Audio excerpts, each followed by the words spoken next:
ಇವತ್ತಿನ ದಿನ ನನ್ನ ರಾಜಕೀಯ ಜೀವನದಲ್ಲಿ ಒಂದು ಮಹತ್ವ ಪಡ್ಕೊಂಡಿರುವಂತ ಸುದಿನ ಅಂತ ನಾನು ಭಾವಿಸ್ತೀನಿ. 5 ವರ್ಷಗಳ ಹಿಂದೆ ಒಂದು ಐತಿಹಾಸಿಕ ಗೆಲುವು ನನ್ನ ಕ್ಷೇತ್ರವಾದ ಮಂಡ್ಯದಲ್ಲಿ ನನಗೆ ಸಿಕ್ಕಿತ್ತು. ಆ ಚುನಾವಣೆ, ಆ ಸಂದರ್ಭ ಅದು ನಿಜಕ್ಕೂ ಎಂದೆಂದೂ ಮರೆಯುವಂಥದ್ದಿಲ್ಲ. ಸಾಕಷ್ಟು ಶಕ್ತಿಯನ್ನ ನನ್ನ ಬೆಂಬಲಿಗರು, ಮಂಡ್ಯ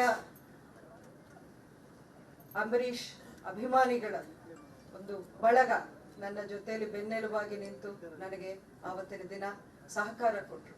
ಜೊತೆಗೆ ಭಾರತೀಯ ಜನತಾ ಪಕ್ಷವು ನನಗೆ ಬಾಹ್ಯ ಬೆಂಬಲವನ್ನು ಕೊಟ್ಟು ಸಾಕಷ್ಟು ಶಕ್ತಿಯನ್ನು ಆವತ್ತಿನ ದಿನ ನೀಡಿದ್ದಾರೆ. ಸನ್ಮಾನ್ಯ ಪ್ರಧಾನಮಂತ್ರಿ ಶ್ರೀ ನರೇಂದ್ರ ಮೋದಿ ಅವರು 5 ವರ್ಷದ ಹಿಂದೆ ಮೈಸೂರಿಗೆ ಬಂದ ಸಂದರ್ಭದಲ್ಲಿ ಆವತ್ತಿನ ದಿನ ನಾನು ಪಕ್ಷದಲ್ಲಿ ಇರಲಿಲ್ಲ, ಒಬ್ಬ ಪಕ್ಷೇತರ ಅಭ್ಯರ್ಥಿಯಾಗಿ ನಾನು ಸ್ಪರ್ಧೆ ಮಾಡುತ್ತಿದ್ದೀನಿ. ಆದ್ರೂ ಅವರು ನನ್ನ ಪರವಾಗಿ ಮತಗಳನ್ನ ಕೇಳಿ ಸಹಕಾರವನ್ನ ಕೊಡಿ ಅಂತ ಜನರಲ್ಲಿ ಪ್ರಚಾರ ಮಾಡಿದ್ದನ್ನ ನಾನು ಎಂದೆಂದಿಗೂ ಮರೆಯುವಂಥದ್ದಿಲ್ಲ. ಅಂಬರೀಷ್ ಅವ್ರಿಗೂ ಆವತ್ತಿನ ದಿನ ಅವ್ರು ಸಲ್ಲಿಸಿರುವಂತ ಗೌರವ ಅವರ ಅಭಿಮಾನಿಗಳೆಲ್ಲರೂ ಇವತ್ತಿಗೂ ನೆನಪಿಟ್ಕೊಂಡಿದ್ದಾರೆ. ಅಷ್ಟೇ ಅಲ್ಲ, ಈ ಒಂದು 5 ವರ್ಷಗಳ ಪ್ರಯಾಣ ನಂದು ಪಾರ್ಲಿಮೆಂಟ್ ಅಲ್ಲಿ ನಾನು ಸಾಕಷ್ಟು ಕಲ್ತಿದ್ದೀನಿ, ಸಾಕಷ್ಟು ಅನುಭವ ನನಗೂ ಆಗಿದೆ. ಅಂಬರೀಷ್ ಅವರು 25 ವರ್ಷಗಳು ಕಾಂಗ್ರೆಸ್ ಪಕ್ಷದಲ್ಲಿ ಇದ್ದಂಥವ್ರೆ. ಸೊ ನಾವು ಆ ಒಂದು ದೃಷ್ಟಿಕೋನದಿಂದಾನೇ ರಾಜಕೀಯವನ್ನ ದೂರದಿಂದ ನೋಡ್ಕೊಂಡು ಬಂದವರು.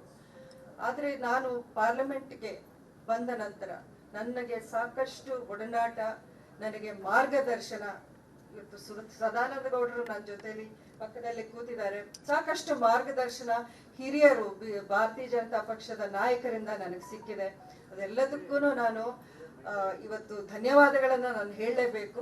ಯಾಕೆಂದ್ರೆ ಅದೇ ನನಗೆ ಒಂದು ಸ್ಫೂರ್ತಿ, ಒಂದು ಮಾರ್ಗದರ್ಶನವಾಗಿದೆ.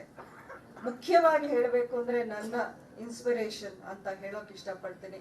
ನಮ್ಮ ದೇಶದ ಪ್ರಧಾನಮಂತ್ರಿ ಶ್ರೀ ನರೇಂದ್ರ ಮೋದಿ ಅವರು, ಅವರ ನಾಯಕತ್ವ, ಅವರ ಪರಿಕಲ್ಪನೆ, ಅವರ ಕನಸುಗಳೇನಿವೆ, ಒಂದೊಂದು ನಿಜಕ್ಕೂ ಒಂದೊಂದು ದಿನ ಅವರ ಒಂದು ಭಾಷಣ ನಾನು ಪಾರ್ಲಿಮೆಂಟ್ ಅಲ್ಲಿ ಕೇಳಿದಾಗ ಒಂದು ಹೊಸ ಸ್ಫೂರ್ತಿ, ಹೊಸ ಒಂದು ತಿಳುವಳಿಕೆ ನನಗೆ ಸಿಕ್ದಂಗಾಯ್ತು. ಇವೆಲ್ಲ ಈ 5 ವರ್ಷಗಳು ಹಂತವಾಗಿ ನಾನು ನೋಡ್ಕೊಂಡು ಬಂದಾಗ ಭಾರತೀಯ ಜನತಾ ಪಕ್ಷ ಸೇರುವುದೇ ಉತ್ತಮ ಒಂದು ನನ್ನ ಆಯ್ಕೆ ಆಗಿರುತ್ತೆ ಅಂತ ನನಗೆ ಅನಿಸಿತ್ತು. ಹಾಗೇನೆ ಇಲ್ಲಿ ನಮ್ಮ ರಾಜ್ಯದಲ್ಲಿ ಬಂದಾಗ ಸನ್ಮಾನ್ಯ ಶ್ರೀ ಯಡಿಯೂರಪ್ಪನವರು ರಾಜ್ಯದ ಮುಖ್ಯಮಂತ್ರಿಗಳಾಗಿದ್ದಾಗ ನನಗೆ ಸಾಕಷ್ಟು ಸಹಕಾರವನ್ನು ಕೊಟ್ಟರು. ನಾನು ಅವರು ಮುಖ್ಯಮಂತ್ರಿಯಾಗಿ ಚಾರ್ಜ್ ತಗೊಂಡ ನೆಕ್ಸ್ಟ್ ಡೇನೆ ಅವರು ಡೆಲ್ಲಿಯಲ್ಲಿ ಒಂದು ಸಭೆಯನ್ನ ಕರೆದಾಗ ಫಸ್ಟ್ ಕರೆದು ಕೇಳಿದ್ರು, ನಿಮ್ಮ ಜಿಲ್ಲೆಯಲ್ಲಿ ಏನ್ ಸಮಸ್ಯೆ ಇದೆ ಹೇಳಿ, ನಾನೆಲ್ಲ ಮಾಡ್ಕೊಡ್ತೀನಿ ಅಂತ. ನಾನು ನನ್ನ ಜಿಲ್ಲೆಯ ಮೈಶುಗರ್ ಕಾರ್ಖಾನೆ ಒಂದು, ನೀವು ಅದನ್ನು ಏನಾದ್ರೂ ಮಾಡಿ ನೀವು ಓಪನ್ ಮಾಡಿಸ್ಲೇಬೇಕು, ಎಷ್ಟೋ ವರ್ಷಗಳಿಂದ ಸ್ಥಗಿತಗೊಂಡಿತ್ತು ಅಂತ ಹೇಳಿದಾಗ ಅವರು ಒಂದು ದೃಢ ನಿರ್ಧಾರವನ್ನ ತಗೊಂಡು ಅಧಿಕಾರಿಗಳನ್ನ ಕರೆದು ಸಾಕಷ್ಟು ಸಭೆಗಳನ್ನ ಮಾಡಿ ಅದಕ್ಕೆ ಪೂರಕವಾಗಿ ಒಂದಷ್ಟು ಕ್ರಮಗಳನ್ನ ಅವರು ತಗೊಂಡ್ರು. ಆನಂತರ ಶ್ರೀ ಬೊಮ್ಮಾಯಿ ಅವರು ಬಂದು ಅದಕ್ಕೆ 50 ಕೋಟಿ ಅನುದಾನವನ್ನು ಕೊಟ್ಟು ಎಷ್ಟೋ ದಶಕಗಳಿಂದ ಬಂದಾಗಿದ್ದ ಮೈಶುಗರ್ ಕಾರ್ಖಾನೆಯನ್ನ ಅವರು ತೆರೆಯುವಂತ ಒಂದು ಕೆಲಸವನ್ನ ಮಾಡಿದ್ರು. ಇವತ್ತಿನ ದಿನ ಯಾರೇ ಬಂದು ಅದಕ್ಕೆ ಬೇರೆ ಬೇರೆ ಅವರು ಅದಕ್ಕೆ ಕ್ರೆಡಿಟ್ ನ ತಗೊಳ್ಳುವಂತ ಉದ್ಘಾಟನೆ ಆದ್ಮೇಲೆ ಮತ್ತೆ ಪುನರುದ್ಘಾಟನೆನ ಮಾಡ್ತಾ ಇದ್ದಾರೆ ಇವತ್ತು ನಮ್ಮ ಜಿಲ್ಲೆಯಲ್ಲಿ.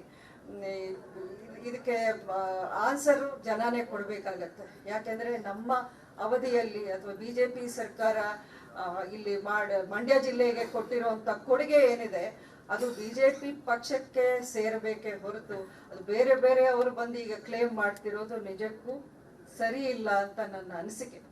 ಅಷ್ಟೇ ಅಲ್ಲ, ಒಂದು ನೇರವಾದ ಅಂದ್ರೆ ನುಡಿದಂತ ನಡೆಯೋ ಒಂದು ನಾಯಕತ್ವ ಅಂದ್ರೆ ಅದು ನಾನು ಕಂಡಿದ್ದು ಮೋದಿಜಿ ಅವರಲ್ಲೇನೆ. ಆ ನೇತೃತ್ವದಲ್ಲಿ ನಾವು ಈಗ ಅವರು ಹೇಳ್ತಾ ಇರೋದು, ಅವರ ಕನಸು ಏನಿದೆ ಅದು 2047ಕ್ಕೆ ಅಂದ್ರೆ ಸ್ವಾತಂತ್ರ್ಯ ಪಡೆದು 100ನೇ ವರ್ಷಕ್ಕೆ ನಮ್ಮ ದೇಶವನ್ನ ಯಾವ ರೀತಿ ಅವ್ರು ನೋಡ್ತಾ ಇದ್ದಾರೆ, ಆ ಕನಸಿಗೆ ನಾವೆಲ್ಲ ಕೈ ಜೋಡಿಸಿ ನಾವೆಲ್ಲ ಕಷ್ಟಪಟ್ಟು ನಮ್ಮ ದೇಶ ನಮ್ಮ ಸಮಾಜ ಒಳ್ಳೆ ರೀತಿಯಲ್ಲಿ ನಾವು ನಿರ್ಮಾಣ ಮಾಡಬೇಕು ಅನ್ನೋ ಒಂದೇ ಒಂದು ಆಸೆ ಇಟ್ಕೊಂಡು, ನನಗೆ ನನ್ನ ಭವಿಷ್ಯದ ಬಗ್ಗೆ ಚಿಂತೆ ಇಲ್ಲ. ನೀವು ಸಾಕಷ್ಟು ಪ್ರಶ್ನೆಗಳನ್ನ ನನಗೆ ಇಷ್ಟು ತಿಂಗಳನ್ನು ನೀವು ಕೇಳ್ಕೊಂಡು ಬಂದ್ರಿ ಮಾಧ್ಯಮದವರು. ನನ್ನ ಭವಿಷ್ಯಕ್ಕಿಂತ ನನ್ನ ಜಿಲ್ಲೆ, ನನ್ನ ದೇಶ, ನನ್ನ ರಾಜ್ಯ ಇದು ನನಗೆ ಮುಖ್ಯ. ಈ ಒಂದು ಉದ್ದೇಶ ಇಟ್ಕೊಂಡು ಇವತ್ತು ನಾನು ಅಧಿಕೃತವಾಗಿ ಭಾರತೀಯ ಜನತಾ ಪಕ್ಷವನ್ನ ಸೇರೋದು ನನಗೆ ಅತ್ಯಂತ ಹೆಮ್ಮೆ ಹಾಗೂ ಸಂತೋಷದ ವಿಷಯವಾಗಿದೆ. ಮುಂದಿನ ದಿನಗಳಲ್ಲಿ ಪಕ್ಷದ ವತಿಯಿಂದ ಪಕ್ಷದ ಸದಸ್ಯರು, ಪಕ್ಷದ ಕಾರ್ಯಕರ್ತರು, ಹಿರಿಯ ನಾಯಕರು ನಿಮ್ಮೆಲ್ಲರ ಒಂದು ಸಹಕಾರ, ಆಶೀರ್ವಾದ ನನಗೆ ಇರುತ್ತೆ ಅಂತ ನಾನು ಆಶಿಸ್ತೀನಿ. ಹಾಗೆ ಮಾಧ್ಯಮದ ಮಿತ್ರರು, ನೀವು ಈ 5 ವರ್ಷಗಳ ಕಾಲ ನನಗೆ ಸಾಕಷ್ಟು ಮೀಡಿಯಾ ಸ್ಪೇಸ್ನು ಕೊಟ್ಟಿದ್ದೀರಾ. ಅದಕ್ಕೆ ನಿಮ್ಮ ಬೆಂಬಲಕ್ಕೆ ನಿಮಗೂ ನಾನು ಧನ್ಯವಾದಗಳನ್ನ ಹೇಳ್ತಾ ನನ್ನ ಮಾತನ್ನು ಮುಗಿಸ್ತೀನಿ. ಜೈ ಹಿಂದ್, ಜೈ ಕರ್ನಾಟಕ.